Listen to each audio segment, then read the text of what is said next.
how do we motivate farmers to produce traditional grains, is a question that we have battled with ever since.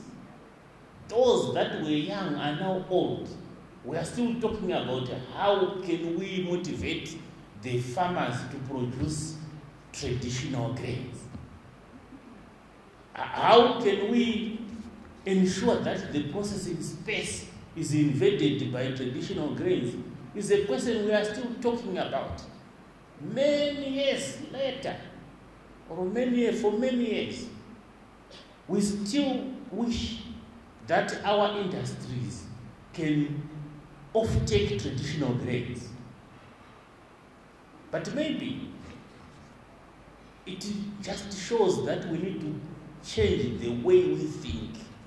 And I will try to explain, and this is the reason why reading speeches is very difficult.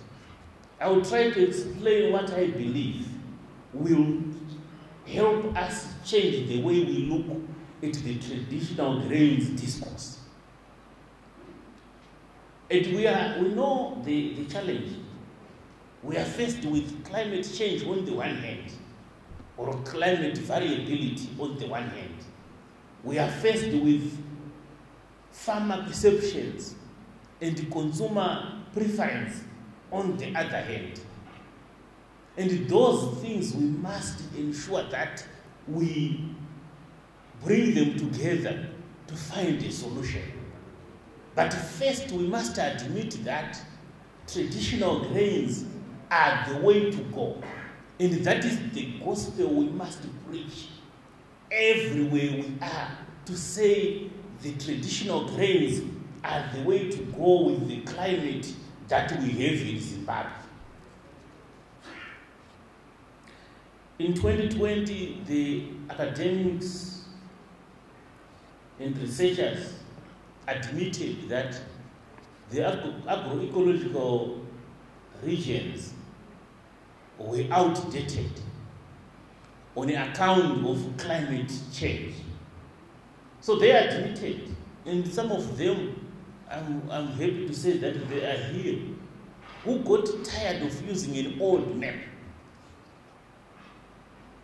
and went on a discourse to change an old map. So the 1960 map was eventually changed in 2020. Thank God for researchers and academics who saw light. How many years later? 60 years later, they saw light that this map ought to be changed. But a change in the agro-ecological regions also means a change in the way people should do their crop production in the specific agro-ecological regions.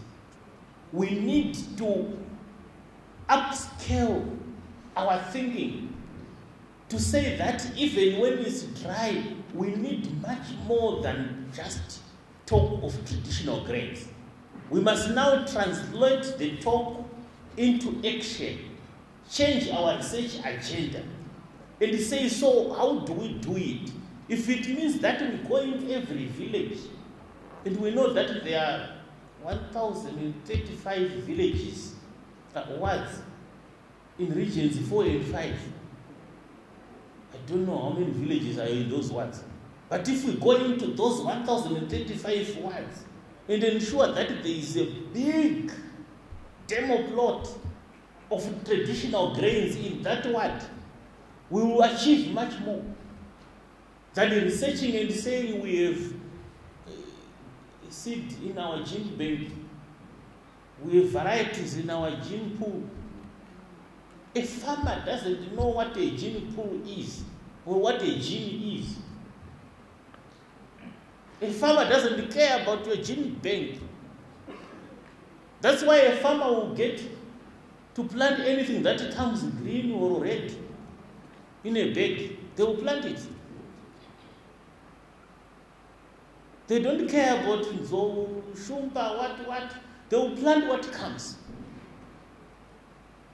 So we must know that the science belongs to us in the research stations and in the universities. The farmers need to see what works in their area. It is us who should define to say, this is what we must grow because we are in region 5B. This is what we must grow because we are in region 4. We define by showing them. So the agro-ecological matching agenda should be emphasized by us, the researchers, the academia, and the government people. We must make sure that it's known. Putting it in the newspaper alone is not enough. After all, those who read the newspapers are not in the rural areas. Putting it on WhatsApp is not enough. After all, chembere dzacho dzinomeka ma decisions hadzina WhatsApp. Huh? Giving an extension officer the map to say go and show your people is not enough. Because just the same way as you have not opened that Bible for years, the physical one, is the same way the extension officers don't open these maps. So we need to change the way we are delivering these things so that they reach to the farmers who must understand agroecological matching. We absolutely must never cry of food insecurity if we have a solution for climate change. And that solution lies in traditional grains production in Zimbabwe. That is the solution.